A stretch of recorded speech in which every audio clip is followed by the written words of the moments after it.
At silipin na natin ang bilangan sa Lapu-Lapu City sa Cebu. Mag-uulat si Luan May Rondina ng GMA Regional TV. Luan, kumusta ang local races dyan?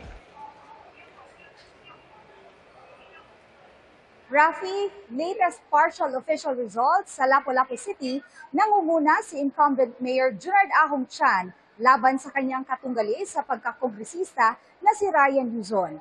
Nakakuha si Chan ng 158,241 votes, habang si Luzon nakakuha ng 61,121 votes.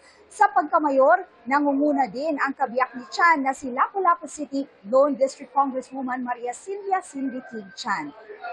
Sa mayoral race, nakakuha siya ng 140,023 votes. Pumapangalawa si former Mayor Paz Radaza na nakakuha ng 42,185 votes.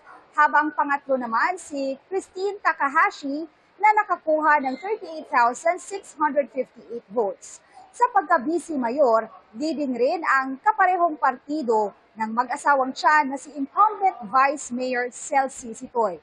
Nakakuha si Sitoy ng 144,052 votes. Samantalang ang katunggali niyang si Attorney Michael Dignos nakakuha ng 58,845 votes. As of 11:45 p.m., nasa 98.67% na ang total canvass votes dito sa Lapu-Lapu City. Sa councilors, leading din ang mga incumbent councilors na kapartido ng mag-asawang Chan. 4 clustered precincts na lang ang hindi pa nakapag-transmit. Sa ngayon, nagsidatingan na ang mga supporters ng administration at inaasahang maya-maya ay may magaganap na proclamation. At yan ang latest mula dito sa Lapu-Lapu City sa Cebu. Ako si Luan May Rondina ng GMA Integrated News. Dapat totoo, eleksyon 2025. Luan, kwentuhan mo naman kami. May mga surprises ba dun sa resulta so far ng eleksyon dyan sa Cebu?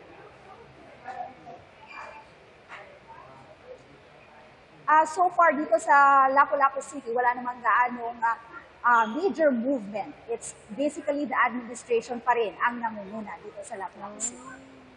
Okay, maraming salamat sa iyo, Luan May Rondina ng GMA Regional TV.